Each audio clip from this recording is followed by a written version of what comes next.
আমরা কথা বলছি বিশিষ্ট ব্যবসায়ী, নিয়োগ প্রবাসী একজন বাংলাদেশি আমেরিকান জাকারিয়া চৌধুরীর সাথে। আপনি কেমন আছেন? জি, ভালো আছি। আচ্ছা, আপনি তো এখানে অত্যন্ত সক্রিয় একজন মানুষ, রাজনীতি, তারপরে সাংস্কৃতিক তৎপরতা এবং বিভিন্ন ব্যাপারে, ব্যবসা বাণিজ্য।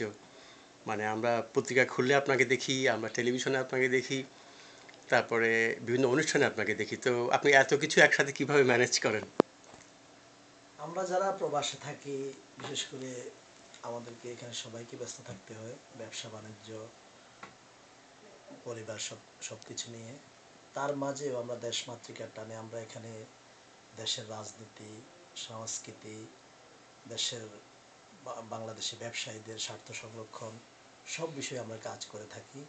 এটাই আমাদের অনেকটা বিনোদন বলতে পারেন। এখানে যে বাংলাদেশি ব্যবসায়ীদের অর্থাৎ এনআরবিদের যে ব্যবসা প্রতিষ্ঠান আছে একটা, আপনি সেটার প্রেসিডেন্ট হিসেবে দায়িত্ব পালন করছেন। তো আমেরিকাতে বাংলাদেশি ব্যবসায়ীদের অবস্থান এবং তাদের অবদান সম্বন্ধে আপনি যদি কিছু ধারণা দেন আমাদের দর্শকদের। আমি এনআরবি বিজনেস অ্যাসোসিয়েশনের president, which is call non profit non resident Bangladeshi business association. এটা একটি নন প্রফিট অর্গানাইজেশন। আমি এই অর্গানাইজেশনের মাধ্যমে যারা বাঙালি ব্যবসায়ী যুক্তরাষ্ট্রে, বিশেষ করে নিউ ইয়র্কে বাস করেন, তাদেরকে বিভিন্ন রকম তাদের ব্যবসায়িক সুযোগ সুবিধার জন্য বিভিন্ন ধরনের সহযোগিতা দিয়ে থাকি, এবং কি ব্যবসার প্রসারে সকল ধরনের সহযোগিতার চেষ্টা করি আমরা। আর আপনাদের এই প্রতিষ্ঠানের ভবিষ্যৎ মানে পরিকল্পনা কিছু আছে যেগুলো আপনারা মানে মনের মধ্যে আছে, বা আমাদের মানে পরিকল্পনা যেগুলো আছে ব্যবসায়ীদের জন্য আরো সংগঠিতভাবে কিছু করার? আমি আমার এনআরবি বিজনেস অ্যাসোসিয়েশনে সমগ্র যুক্তরাষ্ট্রে যত ব্যবসায়ী এটার সাথে ইনভলভ আছেন, সবাইকে নিয়ে আমার ভবিষ্যৎ পরিকল্পনা হচ্ছে সবাইকে নিয়ে আমরা মেইন স্ট্রিমের ব্যবসা, আপনারা জানেন আমরা ছোটোখাটো দোকান এইসব, তারপরে আপনার হোলসেল রিটেল বিজনেসে আছি, কিন্তু আমাদের মেইন স্ট্রিমের যে বিজনেস সেখানে আমাদের অনেকেই ইনভলভ নাই। তা আমি আশা করি আমরা যদি চেষ্টা করি আমরা মেইন স্ট্রিমের বিজনেস, বিশেষ বিশেষ করে হোটেল বিজনেস, ফ্র্যাঞ্চাইজ বিজনেস, এইসব লাইনে আমরা যাওয়ার চেষ্টা করছি। আমরা কদিন আগে দেখলাম যে জ্যাকসন হাইটসে বাংলাদেশ লীগ অব আমেরিকা আয়োজিত একটি অনুষ্ঠান, যেটা হচ্ছে বাংলাদেশি একটা যুবকের যে মানে যে তৎপরতা সম্বন্ধে যে এফবিআই তাকে আটক করেছে, সেই ব্যাপারে আপনারা একটা বিরাট একটা অনুষ্ঠান, একটা প্রতিবাদ সভা আয়োজন করেছেন। যে সভাতে প্রচুর আমেরিকান মেনস্ট্রিম মিডিয়ার প্রতিনিধি উপস্থিত ছিল এবং আপনার সাক্ষাৎকার দিতে দেখলে আপনি বিবিসি সহ আরও অনেক চ্যানেলকে ইন্টারভিউ দিয়েছেন। তো সেই অনুষ্ঠানটার সম্বন্ধে বা সেই সংগঠন সম্বন্ধে বলেন, আপনি বাংলাদেশ লিগ অব আমেরিকা। আমি মনে করি আপনি যা আপনারা সবাই জানেন, বাংলাদেশ লিগ অফ আমেরিকা বাঙালিদের যুক্তরাষ্ট্রের সবচেয়ে একটি পুরনো ঐতিহ্যবাহী সংগঠন।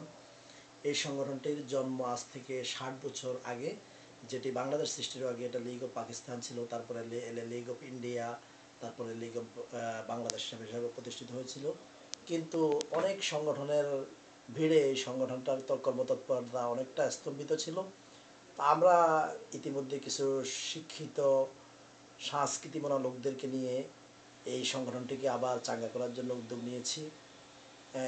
তারও অংশ হিসাবে আমরা যে বাংলাদেশি যে ছেলেটিকে, নাফিসকে গ্রেপ্তার করেছে এখানে ফেডারেল এজেন্ট, তার এখানে যা কি বলে আপনার সন্ত্রাসের দায়, অপচেষ্টার দায়। তো সেজন্য আমরা যুক্তরাষ্ট্র প্রশাসনকে জানানোর জন্য যে আমরা বাঙালি কমিউনিটি অত্যন্ত পিসফুল কমিউনিটি, তারা এখানে সন্ত্রাসবাদে বিশ্বাস করে না। তারা কোনো রকম আজ পর্যন্ত আমার যতটুকু জানা আছে আমরা যুক্তরাষ্ট্রে কখনো কোনো বাঙালিকে এই ধরনের পরিস্থিতির মুখে সম্মুখীন হতে হয়নি এবং কি জড়িত হতে দেখিনি। তো এটি আসলে সত্যিকারের ঘটনাটি সম্পর্কে আমরা ওয়াকিবহাল নাই, কিন্তু আমরা যুক্তরাষ্ট্র প্রশাসনকে একটু জানাতে চেষ্টা করেছি যে আমরা সন্ত্রাসবাদকে পছন্দ করি না এবং সন্ত্রাসবাদকে আমরা কখনো সমর্থন করি না। বিশেষ করে আমাদের বাংলাদেশ সরকার, জননেত্রী শেখ হাসিনা সরকার আন্তর্জাতিক সন্ত্রাসবাদের বিরুদ্ধে লড়াই করে যাচ্ছেন ওবামা অ্যাডমিনিস্ট্রেশনের সাথে।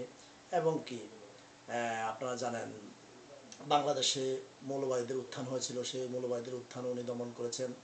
তো আমরা মেনলি এদেশের মিডিয়া এবং প্রশাসনকে জানিয়েছি যদি তার সত্যিকার সে দায়ী থাকে তার বিরুদ্ধে যেন শাস্তিমূলক ব্যবস্থা গ্রহণ করা হয়, যার জন্য বাঙালি কমিউনিটিকে যেন এর দায়ভার না নিতে হয়।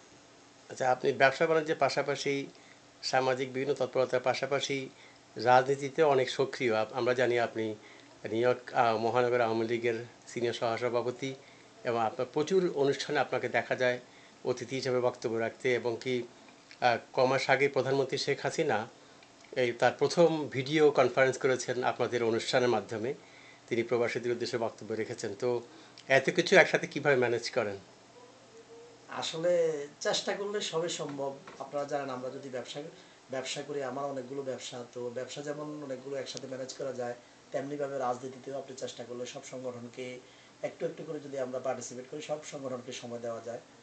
সেই জন্যই আমি মোটামুটি বিশেষ করে মুক্তিযুদ্ধের পক্ষে দল, আওয়ামী লীগের সাথে সংশ্লিষ্ট সকল সংগঠনকে আমি সহায়তা করার চেষ্টা করি। বিশেষ করে আমি নিউ ইয়র্ক মহানগর আওয়ামী লীগের সিনিয়র ভাইস প্রেসিডেন্ট এবং মুক্তিযোদ্ধা যুব কমান্ড যুক্তরাষ্ট্র শাখার প্রেসিডেন্ট হিসাবে আমি প্রত্যেকটা কর্মসূচিতে জননেত্রী শেখ হাসিনা ঘোষিত প্রতিটি কর্মসূচিতে অংশগ্রহণ করার, এবং বিশেষ করে আমরা যারা প্রবাসে রাজনীতি করি, আমাদের রাজনীতির উদ্দেশ্য হচ্ছে বাংলাদেশকে, আমাদের দলকে এবং সরকারকে সহায়তা করা, এবং কি মেন স্ট্রিমে দলের জন্য লবিং থেকে শুরু করে যেগুলো দেশের জন্য ভালো সেসব কাজ করা। তো আমরা চেষ্টা করি সব কিছু মেনটেন করতে। আর বিশেষ করে আপনি যেটি বললেন যে কিভাবে আমি প্রত্যেকটা মিটিংয়ে অংশগ্রহণ করি, কিভাবে আপনারা আমাকে দেখেন, আসলে আমি চেষ্টা করি প্রত্যেকটা মিটিংয়ে অ্যাটেন্ড করার জন্য, এবং কি এমনও দেখা গেছে আমি গত রমজান মাসে একদিনে 4টা 5টা ইফতার পার্টিতে অ্যাটেন্ড করেছি।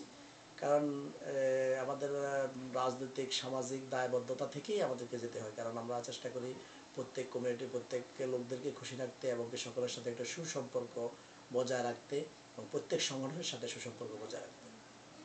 জাকের চৌধুরী, খুব ভালো লাগলো, কারণ আপনি অনেক ব্যস্ততার মধ্যেও আপনি সময় দিলেন, এবং আপনার এইসব কর্মতৎপরতা ভবিষ্যতে অব্যাহত থাকবে, এবং আপনার মানে সামাজিক সাংস্কৃতিক বিভিন্ন অঙ্গনে, রাজনৈতিক অঙ্গনে আপনার অবদান মানুষ অত্যন্ত সম্মানের সাথে গ্রহণ করবে, এবং আপনার সব কিছুর জন্য আপনাকে অনেক ধন্যবাদ।